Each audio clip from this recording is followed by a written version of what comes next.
ಪ್ರೀತಿಯುಳ್ಳ ದೇವಜನರೇ, ನಿಮ್ಮೆಲ್ಲರಿಗೂ ಯೇಸು ಕ್ರಿಸ್ತನ ಶ್ರೇಷ್ಠವಾದ ನಾಮದಲ್ಲಿ ವಂದನೆಗಳು.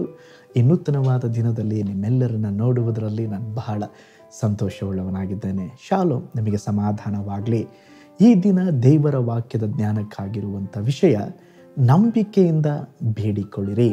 ಅದಕ್ಕೆ ಆಧಾರವಾಗಿ ಮತ್ತಾಯನ ಬರೆದ ಸುವಾರ್ತೆ 21ನೇ ಅಧ್ಯಾಯ 22ನೇ ವಾಕ್ಯ, ನೀವು ನಂಬಿಕೊಂಡು ಪ್ರಾರ್ಥನೆಯಲ್ಲಿ ಏನನ್ನ ಬೇಡಿಕೊಳ್ಳುವಿರೋ ಅದನ್ನೆಲ್ಲ ಹೊಂದುವಿರಿ.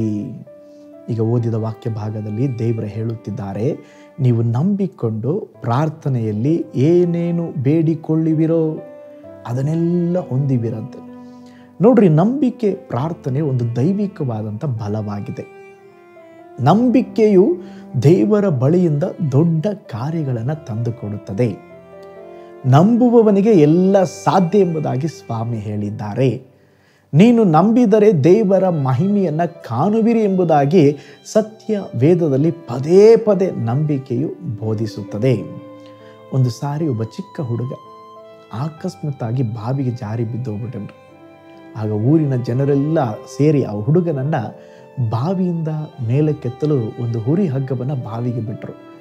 ಆ ಚಿಕ್ಕ ಹುಡುಗನಿಗೆ ಹೇಳಿದರು, ನೀನು ಆ ಹಗ್ಗವನ್ನು ಭದ್ರವಾಗಿ ಹಿಡಿದುಕೋ, ನಾವು ಹಗ್ಗವನ್ನು ಮೇಲೆ ಎಳೆಯುತ್ತೇವೆ, ನೀನು ಮೇಲೆ ಬರುವಿ, ಭಯಪಡಬೇಡ. ಆ ಚಿಕ್ಕ ಹುಡುಗನು ಆ ಹಗ್ಗ ಹಿಡ್ಕೊಳ್ಳಿಕ್ಕೆ ಭಯಪಟ್ಟ. ಅವನಿಗೆ ಜನರ ಮೇಲೆ ನಂಬಿಕೆ ಇರಲಿಲ್ಲ. ಆ ಜನರು ಹೇಳಿದರು, ಹಿಡ್ಕೊಪ್ಪ. ಇಲ್ಲ, ನನಗೆ ನಿಮ್ಮ ಮೇಲೆ ನಂಬಿಕೆ ಇಲ್ಲ. ಓಕೆ. ನಂತರ ಹುಡುಗ ಹೇಳ್ದ, ನನ್ನ ತಂದೆಯನ್ನು ಕರೆಸ್ರಿ, ನನ್ನ ತಂದೆ ಹಗ್ಗ ಹಿಡ್ಕೊಂಡು ಹೇಳಿದ್ರೆ ನಾನು ಹಿಡ್ಕೊಳ್ತೇನೆ. ತಂದೆಯನ್ನು ಕರೆಸಿದ್ರು. ಭಾಳ ಬಡಪಾಯಿರಿ, ಭಾಳ ಬಡುಕಲು ದೇಹ, ಹಗ್ಗ ಹಿಡೀಲಿಕ್ಕೂ ಕೂಡ ಸ್ಟ್ರೆಂತ್ ಇಲ್ಲ, ಹಾಗಿದ್ದಾನೆ ತಂದೆ.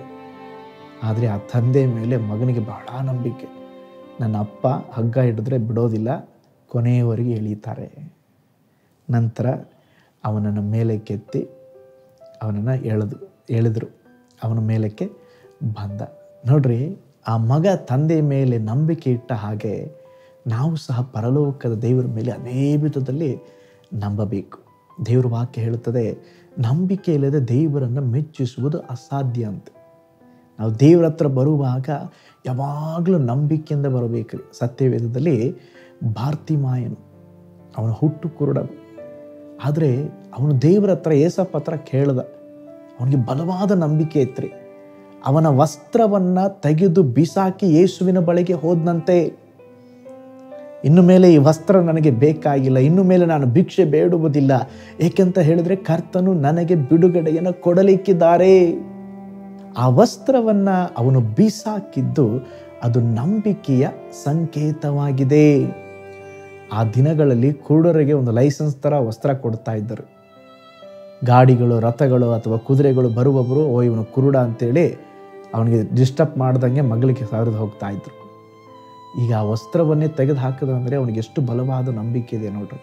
ಸ್ವಾಮಿ ನನಗೆ ಬಿಡುಗಡೆ ಕೊಡ್ತಾರೆ, ಸ್ವಾಮಿ ನನಗೆ ಅದ್ಭುತ ಮಾಡ್ತಾರೆ. ಇವತ್ತು ಕೂಡ ನಮ್ಮ ಜೀವಿತದಲ್ಲಿ ದೇವರ ಅದೇ ನಂಬಿಕೆಯನ್ನು ಎದುರು ನೋಡುತ್ತಾ ಇದ್ದಾರೆ.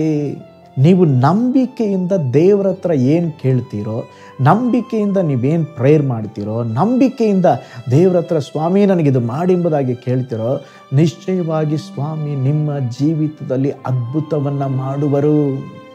ಜಾರ್ಜ್ ಮುಲ್ಲರ್ ಅವರ ಬಗ್ಗೆ ನೀವು ಕೇಳಿರ್ಬೋದು. ಬಹಳ ದೊಡ್ಡ ಪ್ರಾರ್ಥನಾ ವೀರರು, ನಂಬಿಕೆ ವೀರರು. ಒಂದು ಸಮಯದಲ್ಲಿ ಅವರು ಮತ್ತು ಅವರ ಪತ್ನಿಯು ಕ್ಯುಬ್ಯಾಕ್ನಿಂದ ಲಿವರ್ಪೂಲ್ಗೆ ಹಡಗಿನಲ್ಲಿ ಹೋಗಬೇಕಾಗಿತ್ತು.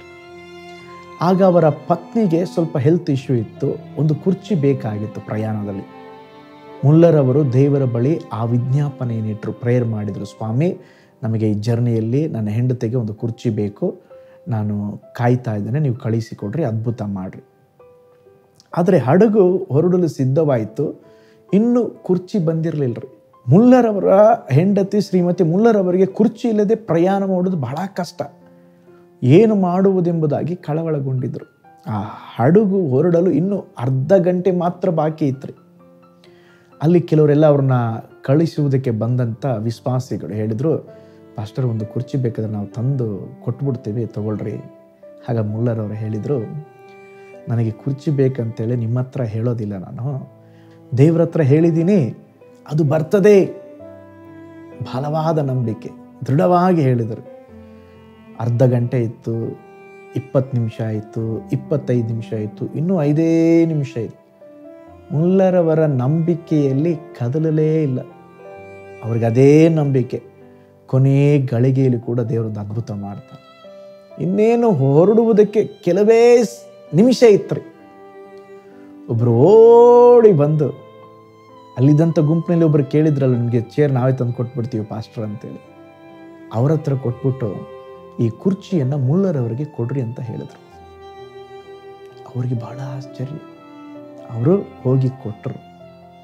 ನೋಡ್ರಿ, ನಂಬಿಕೆಯಿಂದ ಪ್ರೇಯರ್ ಮಾಡಿದಾಗ ಎಷ್ಟು ಅದ್ಭುತಗಳು ಅವ್ರ ಜೀವನದಲ್ಲಿ, ಎಷ್ಟೋ ಅದ್ಭುತ ರೀ. ನಾನು ಬಹಳ ಸಾಕ್ಷಿ ಹೇಳಿದ್ದೀನಿ ಜಾರ್ಜ್ ಮುಲ್ಲರ್ ಅವರ ಬಗ್ಗೆ.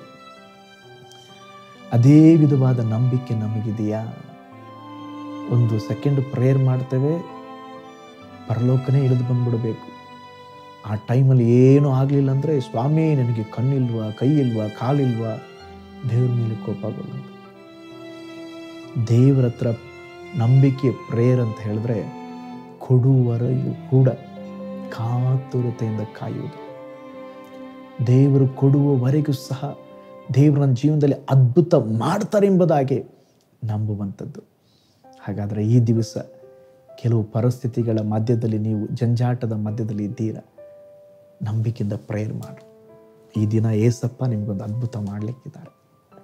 ನಿನ್ನ ಪ್ರೇಯರ್ಗೆ ಏಸಪ್ಪ ಒಂದು ಬಿಡುಗಡೆ ಕೊಡಲಿಕ್ಕಿದ್ದಾರೆ. ಕಣ್ಗಳನ್ನು ಮುಚ್ಚೋಣ, ದೇವರಿಗೆ ಹೇಳೋಣ, ಸ್ವಾಮಿ, ನನ್ನ ಜೀವಿತದಲ್ಲಿ ಕೂಡ ಅನೇಕ ಇಕ್ಕಟ್ಟುಗಳು, ಬಿಕ್ಕಟ್ಟುಗಳು, ಜಂಜಾಟಗಳು, ನನಗೊಂದು ಬಿಡುಗಡೆ ಬೇಕಪ್ಪ, ಒಂದು ಅದ್ಭುತವನ್ನು ಮಾಡ್ರಪ್ಪ.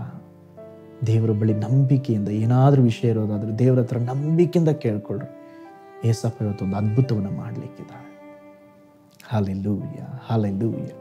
ಪರಲೋಕದಲ್ಲಿ ವಾಸ ಮಾಡುವ ನಮ್ಮ ತಂದೆಯಾದ ದೇವರೇ, ನಂಬಿಕೆಯಿಂದ ಬೇಡಿಕೊಳ್ಳುವಾಗ ನೀನು ಅದ್ಭುತಗಳನ್ನು, ಅತಿಶಯಗಳನ್ನು ಮಾಡುವ ದೇವರು. ಕರ್ತನೇ, ಈ ದಿವಸ ನಾವು ಧ್ಯಾನಿಸಿದ ಹಾಗೆ ನಂಬಿಕೆಯಿಂದ ಪ್ರೇಯರ್ ಮಾಡಲಿಕ್ಕೆ ನಮಗೆ ಕಲಿಸಿಕೊಡ್ರಿ. ನಂಬಿಕೆಯಿಂದ ಕಾದಿರುವುದಕ್ಕೆ ನಮಗೆ ಸಹಾಯ ಮಾಡಿರಿ. ಈ ವಾಕ್ಯವನ್ನು ಕೇಳಿಸಿಕೊಳ್ಳುತ್ತಿರುವಾಗಲೇ ಕೆಲವರ ಜೀವನದಲ್ಲಿ ಅದ್ಭುತಗಳು ಸಂಭವಿಸಲಿ.